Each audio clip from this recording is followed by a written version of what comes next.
할렐루야. 하나님의 전을 찾은 여러분들에게 하나님의 은혜와 평강이 함께 하시기를 주님의 이름으로 축복합니다. 오늘은 부르심을 받은 사람들이라고 하는 제목으로 하나님의 말씀을 전하겠습니다. 여러분, 예수님께서는 12 제자를 부르셔서 그들로 하여금 복음을 전파하는 그런 사명을 주시고 또 능력을 덧입혀 주셔서 하나님 나라를 확장하는 초대교회의 기둥들로 세워주셨습니다. 동일하게 하나님께서는 우리를 예수님의 제자로 부르시고 또 복음 전파의 사명을 맡겨주신 줄로 믿으시기 바랍니다. 구원받은 성도는 누구나 다 예수님의 제자로 부름을 받은 사람들이에요. 예수님께서는 이제 산에 올라가셔서 이제 12를 부르셨다고 했어요. 이 산에 올라가셨다고 했는데 누가복음 6장 12절 병행 구절에 보면 예수님께서 산에 올라가셔서 밤이 새도록 기도하셨다고 그랬어요. 밤이 새도록 기도하신 다음에 이제 12를 부르셔서 그들을 제자로 사도로 임명하신 것이죠. 여러분, 전승에 의하면 이 유대 전승에 의하면 이 산은 하텐산으로 알려져 있어요. 예수님께서는 종종 이 산에 올라가셨는데 이 산에 올라가셔서 이제 대적하는 그런 그 대적자들로부터 또 잠깐 떨어지시고 또 예수님께 뭐 병고침이나 피로나 문제 해결을 위해서 찾아왔던 사람들로부터 잠깐 물러나시고 또 쉬시면서 하나님 앞에 기도하기 위해서 이 하텐산에 오르셨던 것이지요. 여러분, 이곳은 세상의 시끄러움과 또 혼란스러움에서 분리된 곳이에요. 우리도 마찬가지로 예수님이 기도의 산에 오르셨던 것처럼 종종 기도의 골방을 찾아가야 하고 조용히 혼자 있는 시간을 가질 필요가 있는 것입니다. 예수님께서 그렇게 제자들을 부르셨는데 밤이 새도록 기도하시고 그들을 부르신 이유가 무엇입니까? 그들을 하나님 나라의 일꾼으로 세우시기 위함인 것입니다. 이 12 사람들의 면모를 가만히 살펴보면 이들은 어떤 뛰어난 그런 어떤 배경을 가졌거나 어떤 지위나 권세를 가진 사람들이 아니에요. 존경받는 그런 위치에 있었던 사람들도 아닌 것이죠. 오히려 그들은 사회적으로 좀 지탄을 받거나 이제 세리와 같이 아니면 좀 이렇게 비천한 그런 대우를 받는 그런 부류에 속한 사람들이었어요. 그런 사람들을 예수님이 부르셨다는 것, 그것은 예수님의 부르심은 세상의 기준과 같지 않다는 것이죠. 자, 그런데 분명한 것은 예수님은 여기 자기가 원하는 자들을 부르셨다는 거예요. 자기가 원하는 자들, 예수님이 원하는 자들, 예수님이 마음에 두셨던 사람들. 이제 이 나다나엘을 보시면서 무화과 나무 아래에 있을 때 내가 보았느니라 하신 것처럼 예수님은 사람들을 보시면서 그냥 지나치시지 않았어요. 제자로 삼을 사람들을 유심히 살피신 것이죠. 바닷가를 거니시다가 베드로와 안드레, 야고보, 요한 또 세관에 앉은 레위를 그렇게 예수님이 부르신 거예요. 이것처럼 예수님께서는 자신이 원하는 사람들을 보내셔요.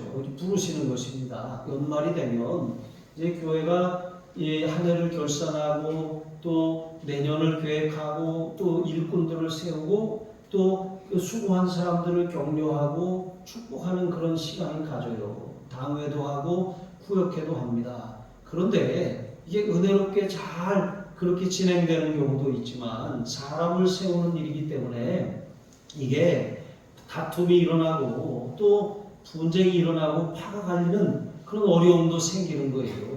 왜 어떤 사람을 안 세울까? 왜 나를 이런 자리에 앉히지 않을까? 왜 나를 그만두게 할까? 이런 마음이 서운함이나 섭섭함이 되면 이제 시험거리가 되는 거예요. 그러면 이제 그 시험 든 사람으로 인하여서 이게 시험은 금방 전염되게 돼 있거든요. 그러면 교회에 막 갈등이 일어나고 분쟁이 일어나고 파가 갈리는 것입니다. 그런데 여기 중요한 사실을 우리가 기억해야 돼요. 내가 원한다고 주님이 쓰시는 것이 아니에요. 주님이 원하시는 사람을 택하시는 것입니다. 사람들이 원한다고, 다른 성도들이 다 원한다고 그를 세울 것이 아닙니다. 물론 그것도 중요하지만 교회는 민주주의 사회가 아니에요. 민주주의를 뛰어넘는 사회죠. 사람이 결정하고 계획할지라도 하나님의 뜻을 물어야 돼요. 과연 하나님에 속한 사람인가, 하나님이 쓰실 사람인가를 선택해야 되는 것입니다. 실제로 여러분 이 초대교회에서 그 일곱 집사를 세울 때도 성령과 믿음이 충만한 사람들을 기도하고 세웠어요. 바울과 바나바를 선교사로 세울 때도 금식하고 기도하면서 세웠어요.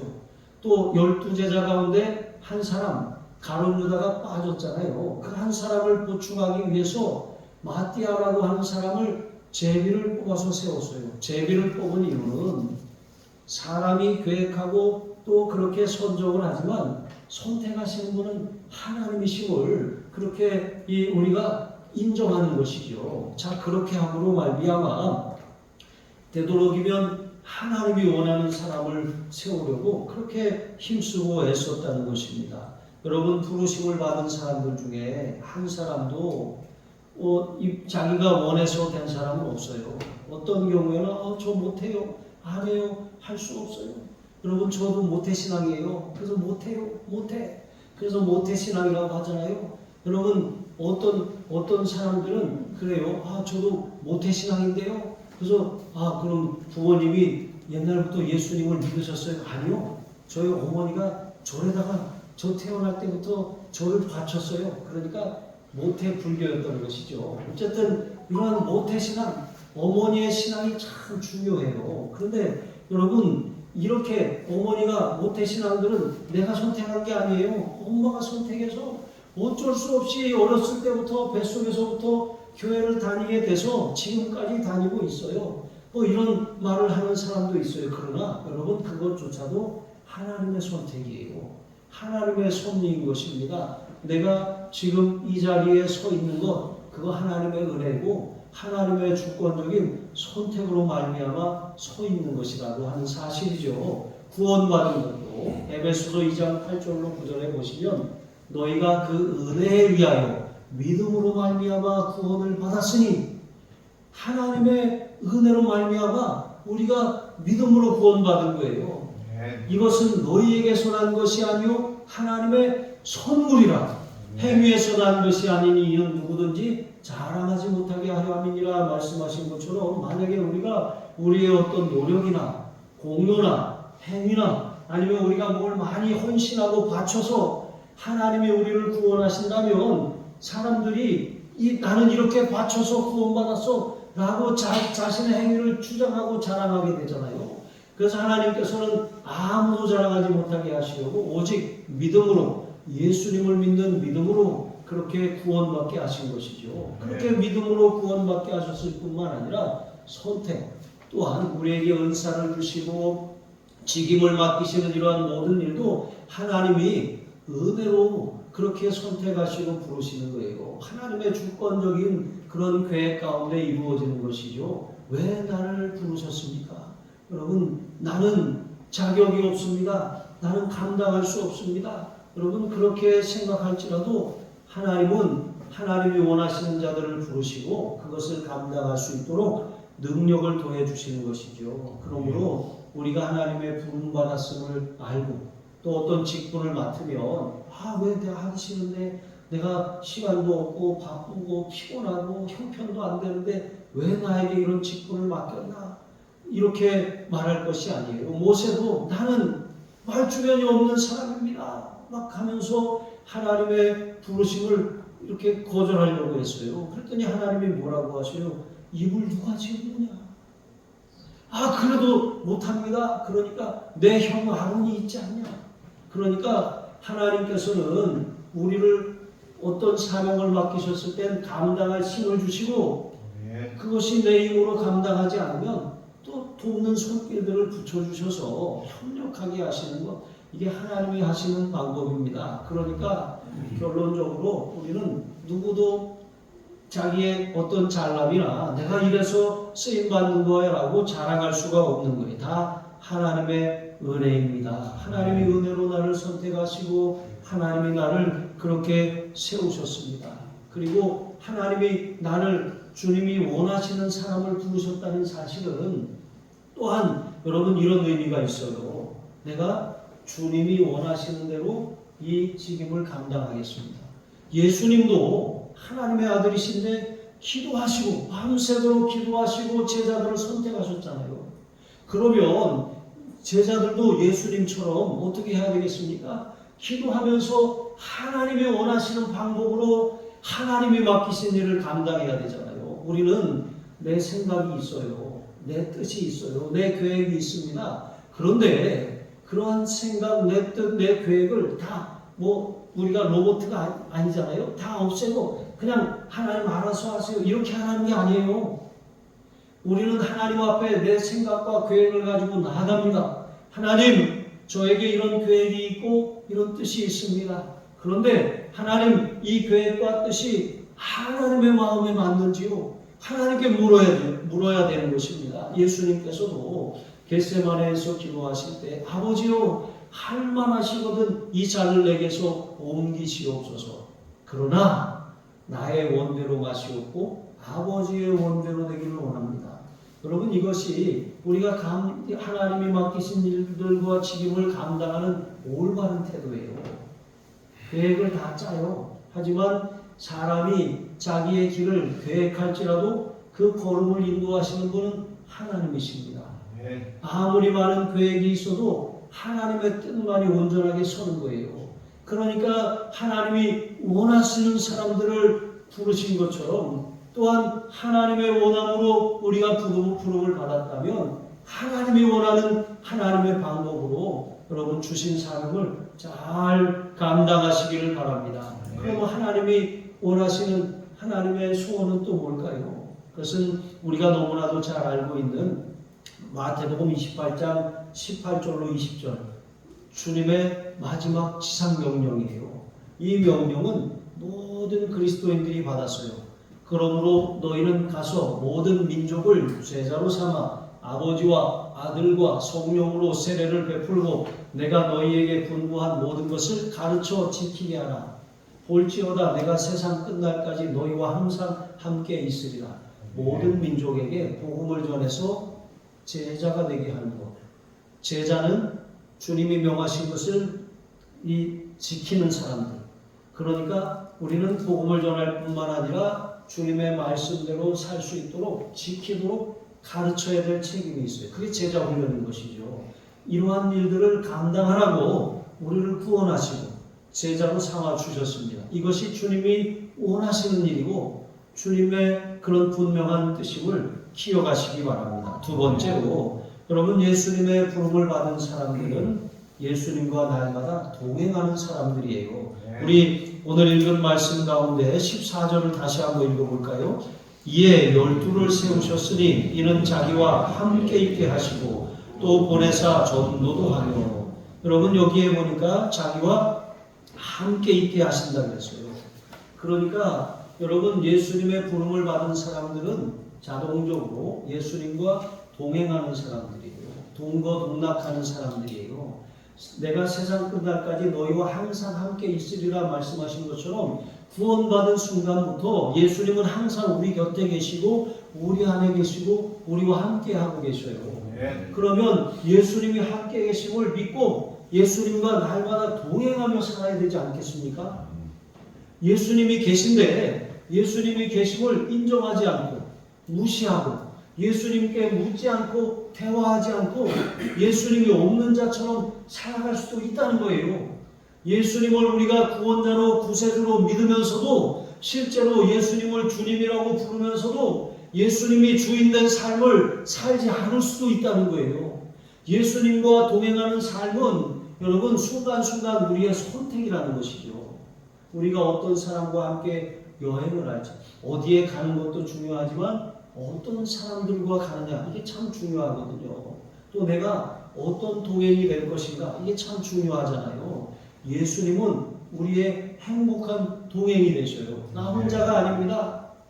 외롭고 아무도 내 옆에 있지 않고 내가 어디 아파도 이렇게 나한테 이렇게 약을 사다 줄 사람도 없고 힘들고 괴로워도 어디 하소연할 데도 없고 여러분 그런 마음이 여러분 있을 때가 있잖아요. 그러나 예수님이 나와 동행이셔요.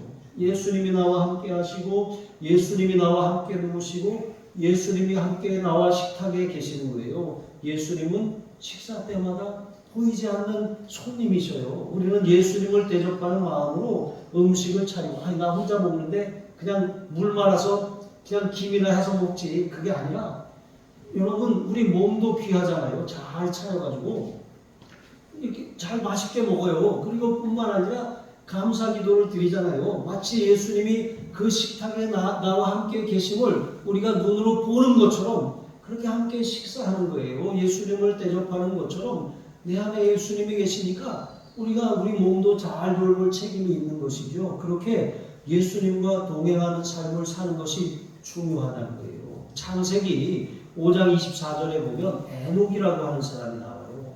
이 에녹이라고 하는 사람에 대한 평가가 한 줄이에요. 한 줄. 뭐라고 되어 있냐면 에녹이 하나님과 동행하더니 하나님이 그를 데려가심으로 세상에 있지 아니하였더라. 뭐 에녹이 무슨 업적을 대단한 걸 세웠거나 어떤 큰 위대한 일을 했거나 뭘 발명했다고 기록하지 않았어요.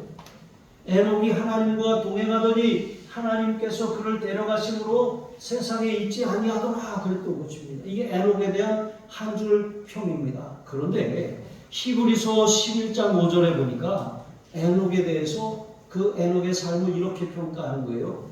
에녹은 믿음으로 에녹은 죽음을 보지 않고 옮겨졌으니 그러니까 하나님이 데려가셨는데 그냥 죽어서 데려가신 것이 아니라 하나님과 늘 동행하는 삶을 살았다는 거예요. 하나님과 대화하고 그렇게 하나님하고 그렇게 막 얘기하면서 가는데 막 가다 보니까 어느 날 천국에 가 있는 거예요.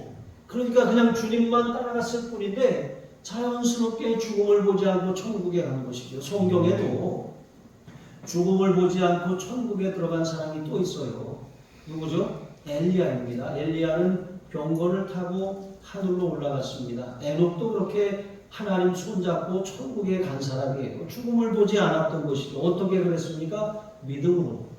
여러분 우리가 육신의 눈이 있지만 믿음의 눈을 뜨고 살아야 돼요. 보이는 세계가 다가 아닙니다. 보이는 세계는 이 나타난 것으로 말미암아 된 것이 아니라 그랬어요. 보이지 않는 세계의 결과가 보이는 세계인 것입니다. 영적 세계가 있어요. 우리가 영적 세계에는 이 사단의 공중 권세를 잡고 있는 세계도 있지만 하나님이 함께 하시고 하나님이 동행하시는 믿음의 세계도 있는 것이죠.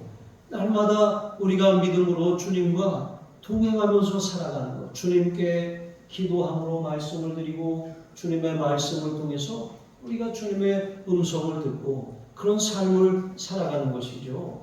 동행이 중요해요. 날마다 큐티하는 삶이 중요한 이유가 거기 있습니다. 우리가 하나님 말씀을 통해서 주님을 만나는 거예요. 말씀으로 찾아오시는 주님을 만나는 거예요. 주님의 말씀, 주님의 음성을 듣고 그 말씀을 붙들고 기도하고 주님 내게도 이렇게 이루어 주십시오라고 그렇게 주님과 교제하고 동행하면서 그렇게 살아가는 거예요. 그렇게 사는 동안 나도 모르게 주님의 인품을 배우고 주님의 인격을 배우고 성품을 배우고 따라쟁이가 되는 거예요. 따라하게 되는 것이죠. 그렇게 여러분 제자들은 예수님과 함께 하면서 예수님을 따라다녔어요. 그 예수님의 모습을 통해서 배우게 되는 것이죠. 그래서 우리가 예수님과 날마다 동행하는 삶을 날마다 살아가야 돼요. 그러면 예수님과 동행하면 이 실제로 우리 삶에 어떤 역사가 나타날 수 있습니까? 다니엘서 11장 32절에 보면 그가 또 언약을 배반하고 악행하는 자를 속임수로 타락시킬 것이나 그러니까 마귀가 하는 일은 하나님의 백성으로 하여금 언약을 배반하게 하고 또 그를 이 악행하게 돼서 죄를 짓게 만들어서 그를 타락시킨다는 거예요. 그래서 하나님께로부터 멀어지게 만든다는 것이죠. 그런데 하나님의 백성이 하나님을 가까이 하는 것, 하나님을 기뻐하는 것이 힘이에요. 그런데 하나님을 멀리하면 이게 멀어지면 이 마치 자석이 자꾸 멀어지면 그 자석이 점점 약해지는 것처럼 우리가 하나님으로부터 멀어지면 이 예수 믿는 사람들의 그런 힘이 없어져요. 방전이 되는 거예요. 세상 가운데 의로운 심령을 상하게 되는 것이죠.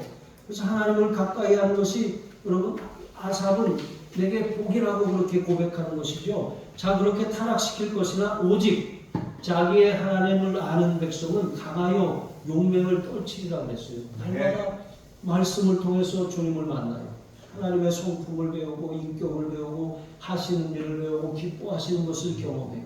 그러므로 우리는 하나님이 함께 하심을 날마다 경험하게 된다는 거예요. 임재하심을 경험하게 된다는 거예요. 그럼 어디 세상에 혼자 나를 갖다 놓아도 그곳에서 우리는 당당하게 담대하게 주신 사명을 잘 감당하며 살 수 있게 된다는 것이 여기 용맹을 떨치는 거예요. 우리 아이들 멀리 어디 보내면 걱정스럽잖아요. 그런데 여러분 하나님이 함께하는 사람, 그러한 사람들은 다니엘과 사드락과 메삭과 아벤느고처럼 어린 나이에 바벨론 포로로 끌려갔지만 그곳에서도 하나님을 아는 백성으로 살아서 뛰어난 그런 지도자로서 그렇게 인정받고 세움을 받지 않았습니까? 그 부모가 할 수 있는 것을 능가하는 그런 전능하신 하나님이 그들과 함께 하셨기 때문인 것이죠. 여러분 그러므로 우리는 날마다 하나님과 동행하는 삶으로 하루를 시작하시기 바랍니다. 그렇게 하나님께서 그렇게 함께 있게 하신 다음에 그 다음에 뭐 했죠? 또 보내사 전도도 하고 귀신을 쫓아내는 능력을 더하여 주셨다고 했어요. 여기 보낸다라고 하는 거 그냥 심부름 시키는 게 아니에요. 가서 공적인 임무를 감당하라고 맡기고 그것을 감당할 수 있는 능력도 덧입혀 주시고 권위도 주는 거예요. 미국에 있는 한국 대사가 여러분 대한민국을 대표해서 가 있는 거잖아요. 그것처럼 하나님께서는 우리를 천국 대사로 이 세상에 보내시는 거예요.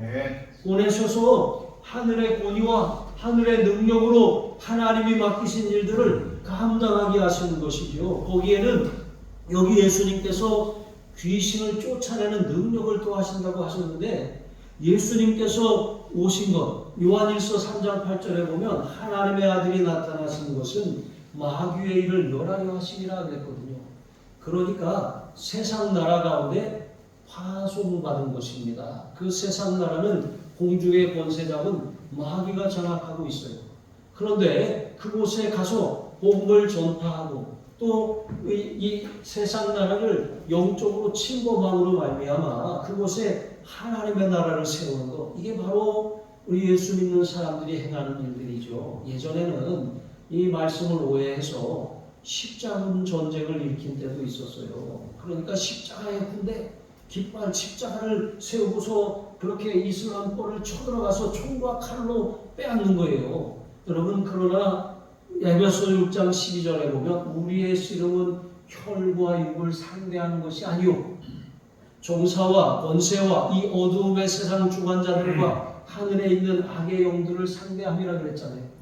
그러니까 총과 칼로 싸우는 게 아니에요. 우리는 영적으로 싸우고 복음으로 싸우는 거예요. 기도로 싸우고 말씀으로 싸우고 성령으로 싸우는 사람들이라고 하는 거예요. 그래서 가서 복음을 전하면 그곳에서 귀신이 쫓겨나가요. 귀신이 쫓겨나간다는 것은 귀신이 장악하고 있어서 그런 이 악한 생각, 도적질하고 죽이고 멸망시키려고 하는 그런 사람을 멸망으로 끌고 가려고 하는 그런 이 그릇된 사상, 하나님을 대적하여 높아진 생각, 이런 모든 그런 이 악한 그런 이 교훈과 가르침들을 이렇게 파하고 복음 진리를 통해서 하나님께로 돌아오게 하는 일들을 감당하는 것이죠. 그게 바로 복음의 증인된 우리들이 하는 일인 것입니다. 예수님께서는 오직 성령이 너희에게 임하시면 너희가 권능을 받고 예루살렘과 온 유대와 땅끝까지 사마리아와 땅끝까지 이르러 내 증인이 되리라 하셨잖아요.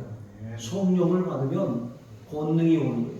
권능을 받아야 증인된 삶을 살 수 있는 것이죠. 이것처럼 예수님께서는 제자들에게 사명을 주셨고 또 사명을 주시고 나서 그 사명을 감당하게 하시기 전에 예루살렘을 떠나지 말고 이 성에 머물라고 했어요. 아버지의 약속하신 것을 기다리라고 했어요.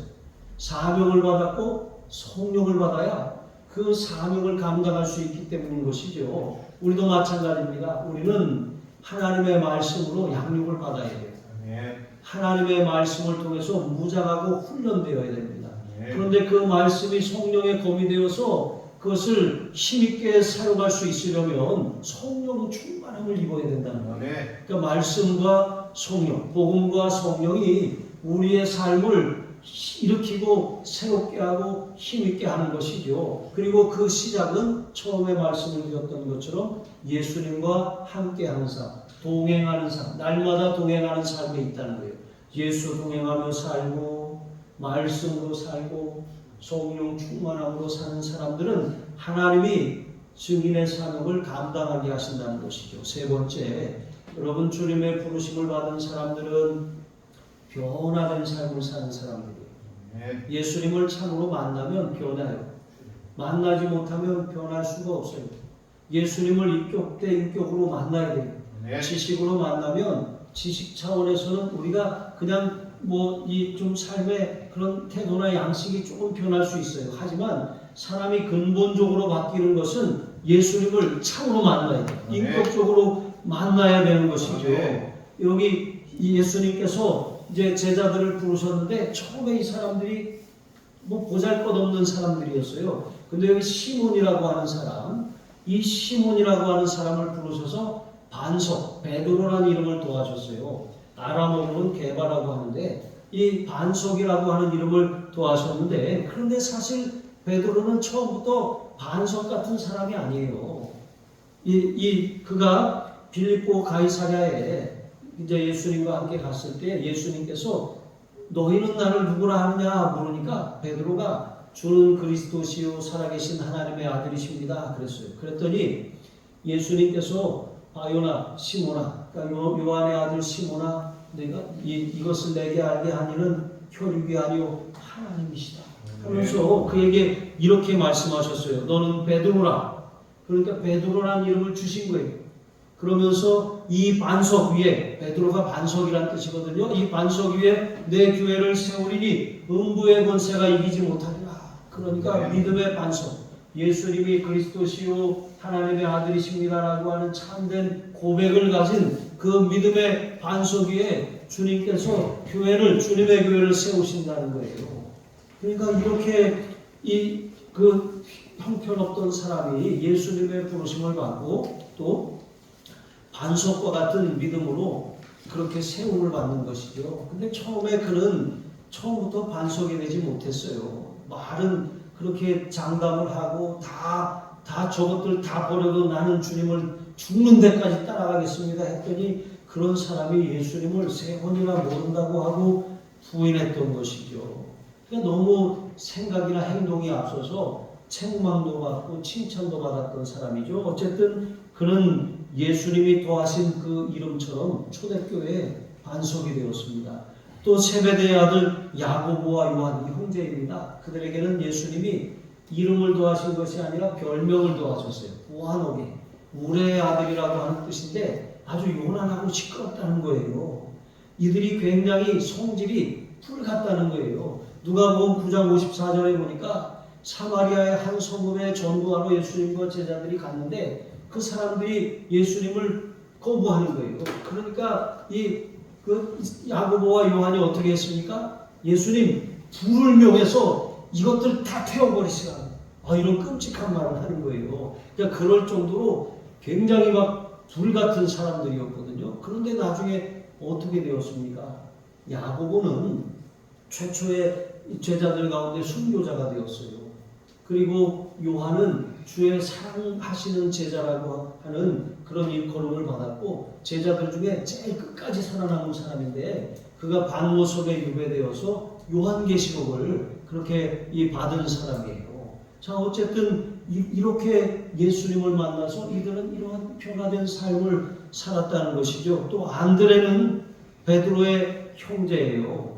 세례 요한의 제자였다가 세례 요한이 보라 하나님의 어린 양이로다 하는 말을 듣고 그때부터 예수님을 따르게 된 사람이고 예수님을 따르면서 이분이 메시아구나 알아보고 가서 자기 형 베드로를 예수님께 데리고 온 사람이 바로 안드레입니다.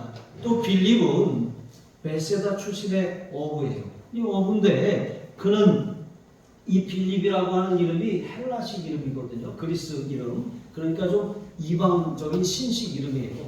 여러분도 이렇게 이름 미국식 이름, 영어 이름 같은 거 있지 않습니까? 또 이름 같은 거 있잖아요. 자, 그런데 이렇게 이 빌립이라고 하는 사람이 그런 이름이에요. 근데 그는 이제 이 처음에 자기처럼 이 헬라식 이름을 가진 나다나엘을 예수님께로 데리고 온 사람이에요.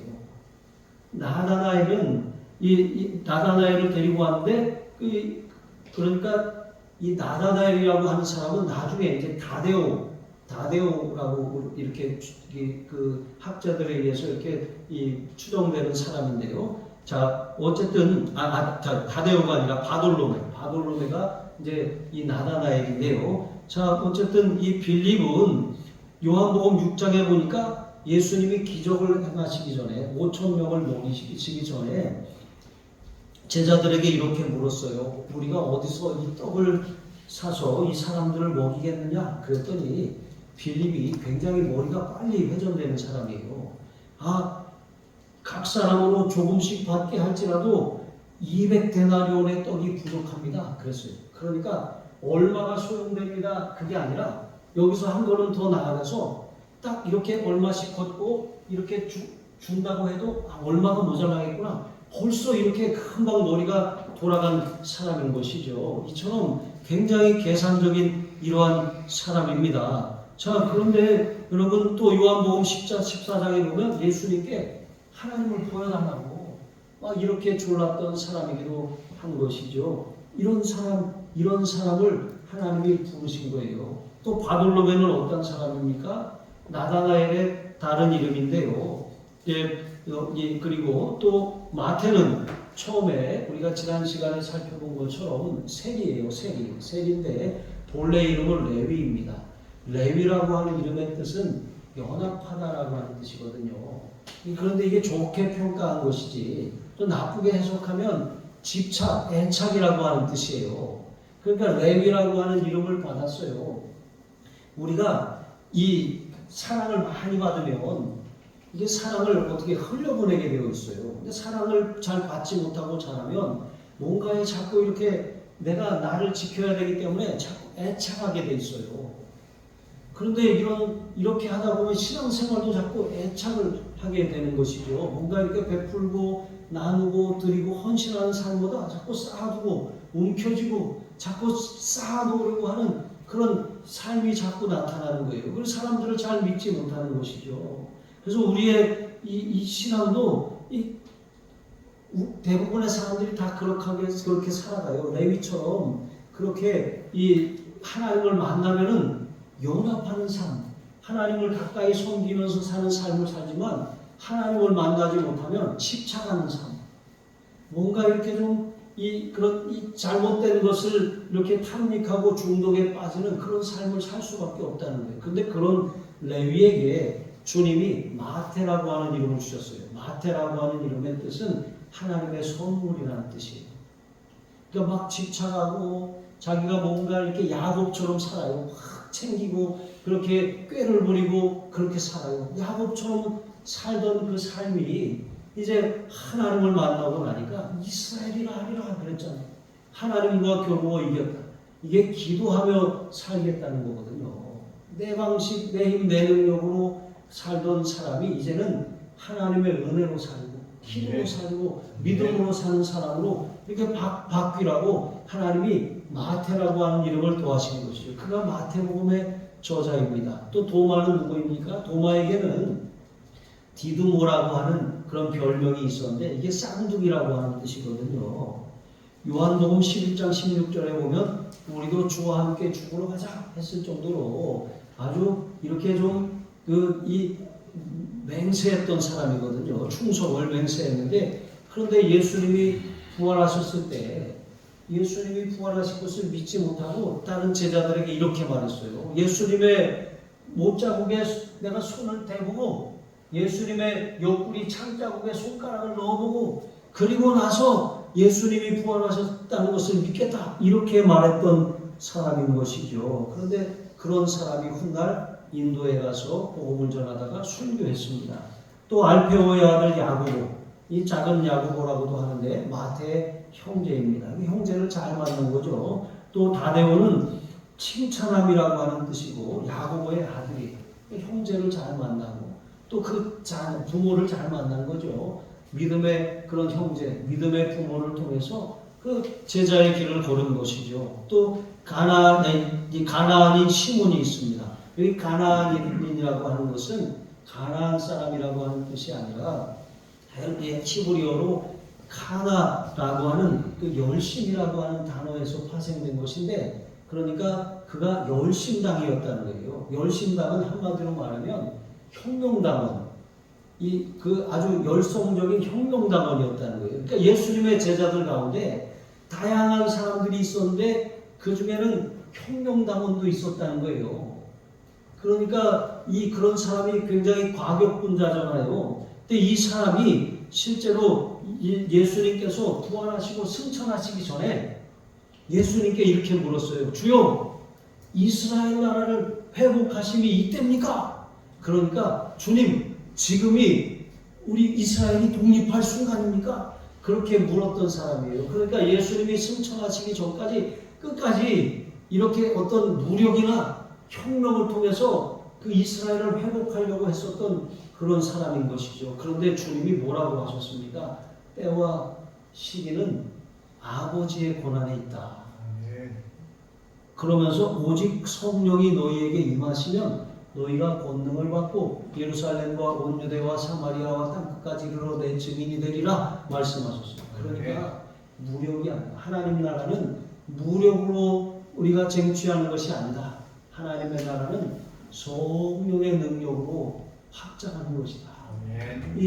그래서 여러분, 이렇게 이제 비로소 이 시몬은, 가나안인 시몬은 주님의 뜻을 비로소 깨닫고 나중에 그는 페르시아, 지금의 이란이죠, 그곳에 가서 복음을 전하다가 순교했는데 어떻게 굉장히 끔찍하게 죽었어요. 그러니까 몸이 거꾸로 십자가에 매달려서 톱으로 정확하게 몸이 켜서 잘라지는 그런 형벌을 통해서 그렇게 순교했거든요. 어쨌든 그는 묵묵히 십자가의 길을 간 거예요. 혁명이 아니라. 그리고 마지막 가룟 유다입니다. 여러분, 어떤 목사님이 좀 그런 얘기를 하더라고요. 그러니까 이 자리에 그런 분이 없어요. 이제 어떤 교회든지 가룟 유다 티오가 있다. 티오라는 말이 무슨 말인지 아세요? 어떤 뭐 예를 들어서 이제 이런 거예요. 서울에 이제 큰 광림교회나 이제 그런 교회 가면은요, 감리교 신학교가 3개가 있어요. 이제 서울에 감리교 신학대학이 있고, 대전에 목원대학이 있고, 또 수원에 가면 협성대학이 있어요. 이제 거기 이제 각 신학교를 나온 이제 학생들이 다르잖아요. 근데 광림교회는 거기에 이제 그 학교마다 티오가 있어요. 그러니까 목원 티오가 있고, 협성 티오가 있고, 이렇게 있어요. 그 이제 제 그 친구 목사님 하나도 거기서 부목사로 헐에 있다가 이제 저기 여수에 가서 목회를 잘 하고 있는데, 어쨌든 그렇게 자기가 나가면서 이제 목원 티오니까 또 목원 후배를 거기다 갖다 이제 세우고 갔어요. 그 후배는 참 복을 받아가지고 그 교회 장로님 딸하고 또 결혼해가지고 또 이제 목회를 잘하고 있는데, 어쨌든 이렇게 이제 그런 일반 사회에도 교회에도 티오가 있잖아요.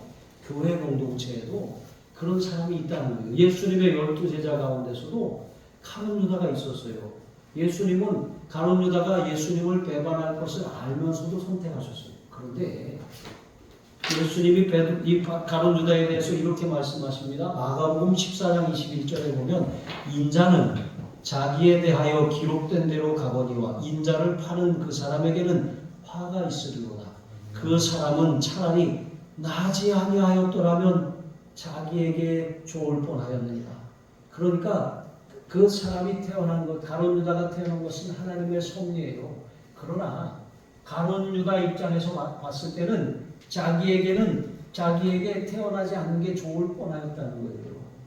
그러니까 이왕이면 11명에 들어야 되지 않겠습니까? 가룟 유다처럼 차라리 나지 않았으면 좋을 뻔했다라고 하는 소리는 절대로 들어서는 안 되는 거예요. 우리 자손들 가운데, 우리 가문 가운데 그런 사람이 한 사람도 없기를 축복합니다.